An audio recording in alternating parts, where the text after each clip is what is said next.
بسم اللہ الرحمن الرحیم۔ گمنام ہیرو کے معزز ناظرین، السلام علیکم۔ آئیے چلتے ہیں کہانی کی طرف۔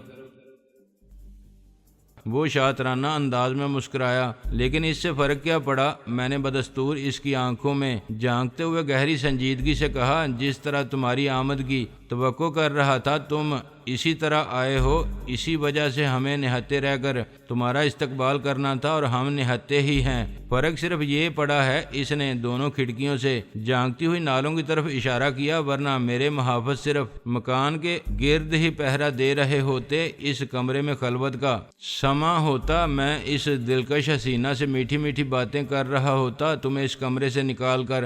پھر وہ مصنوعی سنجیدگی سے بولا، تم نے اس دلربا سے کچھ دیر میری بات چیت کرانے کا پروگرام بھی رکھا تھا یا نہیں؟ کیا میرے آتے ہی بدماشی شروع کر دینے کا پروگرام تھا؟ میں نے دل ہی دل میں کہا، الو کے پٹھے، میٹھی میٹھی باتیں کرنے کی حسرت ہی لیے تم اب تک اس دنیا سے رخصت ہو چکے ہوتے۔ لیکن میں نے اسے کوئی جواب دینے کی بجائے کہا، کیا تمہیں ڈولی کا فون ملتے ہی اندازہ ہو گیا تھا کہ یہ میرا چلایا ہوا چکر ہے؟ نہیں، اس نے بلا تامل جواب دیا، تم سے میں اس قسم کی حرکت کی توقع نہیں کر رہا تھا، تمہارے پاس بہترین آدمی ہیں۔ میرا خیال تھا کہ اگر تم میری جان لینے کا فیصلہ کرو گے تو اپنے آدمیوں کو براہ راست مجھ پر چڑھائی کر دینے کا حکم دو گے۔ میں نے ایسا سوچا تھا، میں نے تسلیم کیا، لیکن اس میں کامیابی کے امکانات کم تھے۔ تمہارا اندازہ درست تھا، اس نے سنجیدگی سے میری تائید کی۔ ہوتا صرف یہ کہ کچھ آدمی تمہارے مرتے اور کچھ میرے۔ تمہارے شاید کم مرتے، میرے زیادہ مارے جاتے، لیکن مجھے مارنا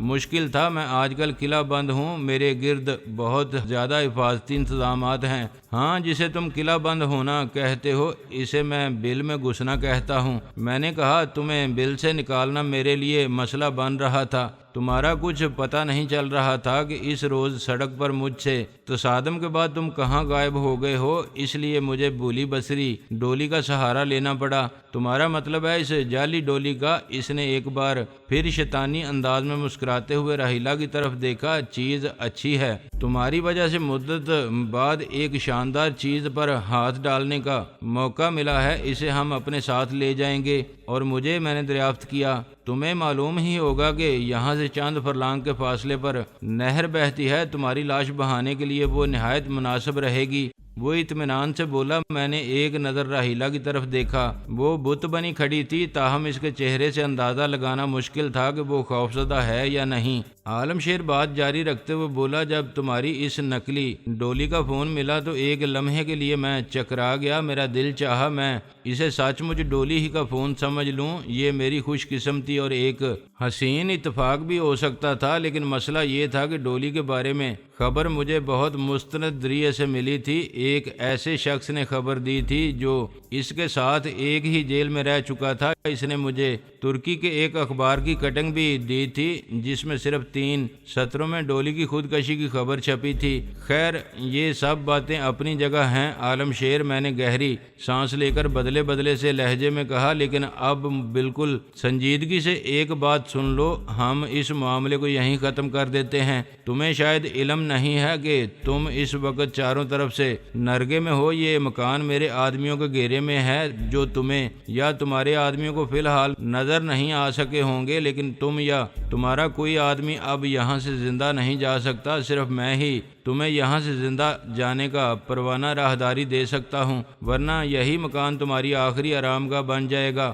وہ ایک بار پھر زور و شور سے ہنسا، جیسے اس بات سے بہت محظوظ ہوا ہو، پھر گویا سلسلہ کلام جوڑتے ہوئے بولا، جب تمہاری اس جعلی ڈولی کا فون ملا اور میں حیرت کے جھٹکے سے سنبھل چکا تو میرا ذہن ایک اور طرف گیا تھا، لیکن پھر میں نے سوچا نہیں، ایسا صاف ستھرا مذاق اپنا یار افضل چودھری ہی کر سکتا ہے۔ فون سے فارغ ہونے کے بعد میں نے بھی اپنی تھوڑی سی جاسوسی لڑائی اور یقین ہو گیا کہ یہ کارروائی تمہارے علاوہ کسی کی نہیں ہو سکتی۔ وہ اٹھ کر کھڑا ہوا اور بے پرواہی سے انگڑائی لینے کے بعد بولا، چنانچہ مجھے پہلے ہی اندازہ تھا، جس چوہے دان میں تم مجھے بلا رہے ہو اس کے ارد گرد ضرور تمہارے آدمی چھپے ہوں گے۔ اب تم بھی اپنی یہ خوش فہمی دور کر لو کہ میرے ساتھ صرف 3 ہی آدمی ہیں جو پہلے یہاں پہنچے ہیں۔ اچھا ہوا کہ جب میں یہاں پہنچا تو تم باہر نہیں کھڑے تھے، تم نہیں دیکھ سکے کہ میں تاریک شیشوں والی ویگن میں یہاں پہنچا ہوں اور میرے ساتھ میرے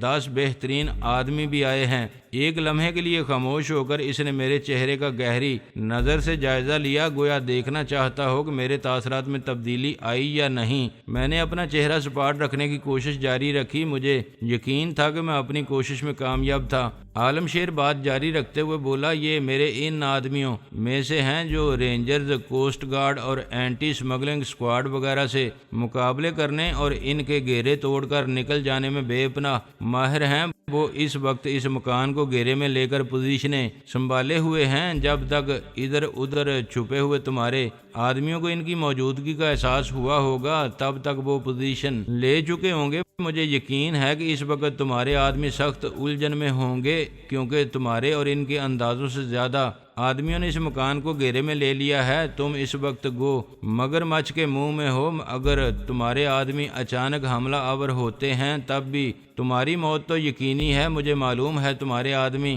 تعداد میں زیادہ نہیں ہوں گے اور وہ اگر حملہ کرنے کے لیے بڑھیں گے تو انہیں کھلے میں آنا پڑے گا۔ اس طرح وہ بالکل ہی مار لیے جائیں گے، کیونکہ میرے آدمی عمدہ طریقے سے پوزیشنیں لیے ہوئے ہیں۔ اب صورتحال بالکل الٹ ہے۔ چوہے دان میں نہیں، تم پھنسے ہو، تم خوش فہمی میں مارے گئے ہو۔ میں خوش فہمی میں نہیں، غلط فہمی میں مارا گیا تھا۔ زندگی میں پہلی بار مجھے عالم شیر کچھ عقل مند، کچھ چلاک سا نظر آیا تھا۔ میرا ذہن تیزی سے کام کر رہا تھا، لیکن فوری طور پر مجھے اس پھندے سے نکلنے کا کوئی طریقہ نہیں سوجھ رہا تھا۔ میرے اندازے غلط ہو گئے تھے۔ میں نے تکیہ اسی بات پر کیا تھا کہ عالم شیر زیادہ سے زیادہ 2-3 آدمی لے کر آئے گا، ان سے اور عالم شیر سے میں اور راہیلہ آسانی سے نمٹ لیں گے۔ اپنے 4 آدمی تو میں نے محض احتیاطاً مکان سے کافی دور چاروں سمتوں میں تعینات کیے تھے تاکہ عالم شیر یا اس کے آدمیوں میں سے کوئی بچ کر نہ نکلنے پائے۔ مجھے توقع نہیں تھی کہ میری تدبیر غلط ہو جائے گی اور عالم شیر اپنے ساتھ گوریلوں کا ایک پورا دستہ لے کر آ جائے گا۔ اگر اب اندر کسی طرح ہم اپنی جانیں بچا کر کچھ کرنے میں کامیاب ہو بھی جاتے تب بھی مسئلہ ان 10 آدمیوں کا تھا جو مکان کے گرد گھیرا ڈالے اور مکان ہی کی آڑ لیے بیٹھے تھے۔ اب زیادہ دارومدار اس بات پر تھا کہ ٹونی، سردار شیخ اور حنیف وغیرہ کسی ایسے لمحے میں کارروائی شروع کریں جب ہماری جانوں کو زیادہ خطرہ لاحق نہ ہو۔ اگر ہماری جانوں کے خوف سے وہ زیادہ دیر تک خاموشی اختیار کیے بیٹھے رہتے تب بھی ہمارے حق میں اچھا نہ ہوتا۔ عالم شیر راہیلہ کے ذرا قریب چلا گیا۔ دل تو شاید اس کا یہی چاہ رہا تھا کہ فوری طور پر راہیلہ پر ٹوٹ پڑے، مگر محض احتیاطاً اپنے آپ کو باز رکھے ہوئے تھا۔ اس کی طرف چہرہ کرتے ہوئے وہ بولا، یہ لڑکی مجھے ہر حال میں زندہ چاہیے۔ یہ ہدایت شاید ہیبت خان اور رشید کو سنانے کے لیے تھی، گو کہ اس نے ان کو مخاطب نہیں کیا تھا۔ پھر میری طرف اشارہ کر کے بولا، تمہارے ذمہ بہت سا قرض چڑھ گیا جو تم اب صرف جان دے کر ہی ادا کر سکتے ہو، لہٰذا تمہاری چھٹی۔ اس نے چٹکی بجائی۔ میں اس وقت بڑی شدت سے اپنے خیالات کو ایک ہی نقطے پر مرکوز کرنے کی کوشش کر رہا تھا۔ میں سوچ رہا تھا کہ کاش اس وقت ٹونی حرکت میں آ جائے، وہ کچھ تو کرے، کچھ تو ہلچل شروع ہو، یہ سکوت کسی طرح ٹوٹے جس میں ہیبت خان اور شیر خان کی نظریں مجھ پر سے اور راہیلہ پر سے ایک ثانیہ کے لیے بھی نہیں ہٹ رہی تھیں۔ صرف ایک سیکنڈ کے لیے ان کی توجہ بٹ جاتی تو وہ سیکنڈ میرے اور راہیلہ کے لیے بہت قیمتی ثابت ہو سکتا تھا۔ میں کوشش کر رہا تھا کہ میرے خیالات کی شدت میری سوچ کا ارتکاز کوئی رنگ لے آئے، کوئی ٹیلی پیتھی جیسی بات ہو جائے۔ میری سوچ کی لہریں کسی طرح ٹونی کے ذہن سے جا ٹکرائیں۔ مجھے نہیں معلوم تھا کہ ٹونی اس وقت کیا سوچ رہا تھا، کیا حکمت عملی ترتیب دے رہا تھا۔ اس نے یقیناً یہ تو دیکھ لیا ہوگا کہ مسلح آدمی ہماری توقعات سے زیادہ آ گئے تھے اور انہوں نے مکان کو گھیر لیا تھا۔ مجھے یہ اندازہ نہیں تھا کہ انہوں نے کس کس چیز کی آڑ میں پوزیشن سنبھالی تھی اور وہ کس حد تک میرے آدمیوں کے ٹارگٹ پر تھے۔ بہرحال میری سوچ کی شدت رنگ لے آئی، یا پھر شاید یہ محض اتفاق تھا۔ اسی لمحے ایک ساتھ کئی گنیں گرج اٹھیں، لیکن یہ گنیں مکان کے بالکل قریب ہی گرجی تھیں۔ وہ ایک فیصلہ کن لمحہ تھا۔ مجھے اس کا بڑی شدت سے انتظار تھا، لیکن اس سے فائدہ حقیقتاً راہیلہ نے اٹھایا۔ ایک طویل سکوت کے بعد اچانک دھماکے ہوں تو ان کا ایک فوری اثر ضرور ہوتا ہے، خواہ وہ دھماکے متوقع ہی کیوں نہ ہو رہے ہوں اور خواہ انہیں سننے والے کتنے ہی ماہر لڑاکے کیوں نہ ہوں۔ اس نفسیاتی نقطے سے یقیناً راحیلہ بھی واقف تھی اور اسے بھی ضرور ایسے ہی لمحے کا شدت سے انتظار تھا۔ ہماری خوش قسمتی یہ تھی کہ اس وقت عالم شیر راحیلہ سے زیادہ فاصلے پر نہیں تھا۔ وہ جوش و جذبات کو دباتے دباتے بھی اس کے خاصا قریب چلا گیا تھا۔ راحیلہ کی ٹانگ جس تیزی سے حرکت میں آئی اسے میں بھی نہیں دیکھ سکا۔ مجھے آواز سے اندازہ ہوا تھا کہ لات اس کی کن پٹی پر پڑی تھی۔ وہ کٹے ہوئے شتیر کی طرح بیڈ پر گرا۔ ادھر راحیلہ نے باتھ روم کی طرف چھلانگ لگائی۔ غنیمت یہ تھا کہ اس وقت دروازہ پوری طرح بند نہیں تھا، باتھ روم اس کے قریب تھا۔ اس نے نہایت صحیح حکمت عملی اختیار کی تھی۔ دروازے سے ٹکراتی ہوئی وہ اندر جا گری اور اسے گویا مورچہ میسر آ گیا۔ دروازہ اس نے لات مار کر بند کر لیا تھا، حالانکہ عالم شیر اپنے آدمیوں کے گوش گزار کر چکا تھا کہ راحیلہ کو وہ زندہ لے جانا چاہتا ہے، لیکن عالم شیر پر راحیلہ کے بار اور اس کے یوں بیڈ پر جا گرنے کے باعث انہوں نے گویا اس ہدایت کو بالائے طاق رکھ دیا۔ گولیوں نے راحیلہ کا تعاقب کیا۔ وہ گولیاں غالباً باتھ روم کے دروازے سے گزر گئی تھیں۔ میں صحیح طور پر یہ دیکھ نہیں سکا، لیکن مجھے امید تھی کہ اس وقت تک راحیلہ دیوار کی آڑ لے چکی ہوگی۔ باتھ روم بہت اچھا مورچہ تھا، وہاں ٹب بھی تھا۔ گولیوں کی بچھاڑ کو روکنے کے لیے وہ بھی بہت اچھا ثابت ہو سکتا تھا۔ میں خود اس وقت تک اوندے منہ گر کر بیڈ کی پائنتی پہنچ چکا تھا۔ بیڈ کی پائنتی کی طرف بھی ٹھوس لکڑی کا خاصا اونچا منقش تختہ تھا۔ بیڈ پر میٹرس بھی بہت موٹی تھی۔ چند لمحے کے لیے تو یہ چیزیں مجھے گولیوں کی بچھاڑ سے محفوظ رکھ سکتی تھیں۔ میری یہ توقع پوری ہوئی، لیکن اس دوران میری توقع سے بڑھ کر ایک بات ہو گئی۔ راحیلہ تو نوکیلی ناک والے کی گن کی زد پر تھی اور اسی نے راحیلہ کے تعاقب میں برسٹ مارا تھا۔ دوسری کھڑکی پر مامور شخص نے بھی اتنی ہی مستعدی دکھانے کی کوشش کی تھی۔ ادھر راحیلہ نے باتھ روم کی طرف چھلانگ لگائی تھی، ادھر میں بیڈ کی پائنتی کی طرف لڑکا تھا۔ اس دوران عالم شیر جو بیڈ پر گرا تھا اٹھ نہیں سکا۔ کوئی بعید نہیں تھا کہ وہ مر ہی چکا ہو۔ راحیلہ نے اس کی کن پٹی پر جو کک رسید کی تھی وہ عموماً جوڈو میں خاصی مہلک ثابت ہوتی تھی، لیکن اس کام میں اگر کوئی کسر رہ گئی تھی تو وہ خود عالم شیر کے اپنے آدمیوں کے ہاتھوں پوری ہو گئی۔ اس نے مجھ پر برسٹ مارا تھا، لیکن میں تو بیڈ کی پائنتی جا گرنے کی وجہ سے بچ گیا تھا۔ پائنتی کے تختے کے کچھ ٹکڑے مجھ پر گرے، تاہم گولیاں اوپر سے گزر گئیں، لیکن کچھ گولیاں عالم شیر کے نچلے دڑ اور میٹرس کو بھی چھید گئی تھیں۔ میں فوری طور پر یہ دیکھ تو نہیں سکا تھا، لیکن میں نے برسٹ مارنے والے کی خوفزدہ سی چیخ ضرور سنی تھی، جس سے مجھے اندازہ ہو گیا کہ اس سے حماقت سرزد ہو چکی ہے۔ رائفل کی نالیں کھڑکیوں سے غائب ہو گئیں۔ میں سمجھ گیا کہ ہیبت خان اور شیریں خان اب دروازہ کھول کر اندر آئیں گے، بلکہ شاید ان کے ساتھ ان کا تیسرا ساتھی بھی آئے گا جو غالباً دروازے پر تعینات تھا۔ میری طرف سے انہیں زیادہ تشویش میں مبتلا ہونے کی ضرورت نہیں تھی، کیونکہ انہیں یقینی طور پر معلوم تھا کہ میں نہتا ہوں۔ میرے لیے ایک سیکنڈ کا 10واں حصہ بھی قیمتی تھا۔ ان دونوں کی شکلیں کھڑکیوں سے غائب ہوتے ہی میں اچھل کر بیڈ پر چڑھا۔ میں نے عالم شیر کی حالت دیکھنے میں بھی کوئی لمحہ ضائع نہیں کیا۔ ہاتھ اونچا کر کے میں نے خانوں میں چھپایا ہوا بھاری بھرکم جرمن لیوگر نکال لیا۔ آج یہاں آنے کے بعد جب راحیلہ چائے بنانے کچن میں گئی تھی تو میں نے یہ گن فانوس کے اوپر چھپا دی تھی۔ مجھے امید تھی کہ تلاشی لینے والے کا دھیان اس طرف نہیں جائے گا، اور ایسا ہی ہوا تھا۔ فطری سی بات ہے کہ انسان ہتھیار ایسی جگہ چھپانے کی کوشش کرتا ہے جہاں آسانی سے اور جلد از جلد رسائی ہو سکے۔ فانوس کے اوپر سے ہتھیار نکالنے تک تو انسان کا اپنا کام تمام ہو سکتا ہے، لیکن میری توقع کے مطابق یہی جگہ محفوظ ثابت ہوئی تھی۔ یہ اکلوتا ریوالور اس وقت میرا قیمتی اثاثہ تھا۔ اسے اتارتے ہی میں بیڈ کی آڑ میں سینے کے بل لیٹ گیا۔ دروازے کی کنڈی کھلی، پھر یکدم دروازہ تیزی سے کھلا۔ وہ تینوں دیوانہ وار کمرے میں گھس آئے۔ یہ ان کی غلطی تھی، مجھے ان سے ایسی غلطی کی توقع نہیں تھی۔ وہ پیشہ ور لڑاکے تھے، لیکن شاید عالم شیر کو برسٹ لگ جانے سے بوکھلا کر رہ گئے تھے۔ جس طرح منہ اٹھائے وہ کمرے میں گھسے تھے، اسی طرح تقریباً ایک ساتھ منہ کے بل فرش پر ڈھیر ہو گئے۔ لیوگر میرے استعمال میں ہمیشہ سے بڑے بھروسے کی گن ثابت ہوئی تھی۔ صحیح طور پر فائر کی گئی اس کی ایک ہی گولی بڑے بڑے فن خان کے لیے کافی ثابت ہوتی تھی۔ میں نے تمام تر ناموافق حالات کے باوجود عمدہ نشانے بازی کا مظاہرہ کر کرنے کی کوشش کی تھی۔ تینوں کو ایک ایک گولی ماری تھی اور سینے پر عین دل کے مقام پر مارنے کی کوشش کی تھی۔ تینوں اوپر نیچے ڈھیر ہو گئے، ان کی گنیں ان کے نیچے دب گئیں۔ میں نے ایک لمحے انتظار کیا، جب ان میں سے کسی کے جسم میں حرکت کے کوئی آثار دکھائی نہ دیے تو میں نے اٹھ کر عالم شیر کا جائزہ لیا۔ وہ واقعی مر چکا تھا، اس کے نچلے دھڑ میں کئی گولیاں پیوست ہو گئی تھیں، منہ کھلا تھا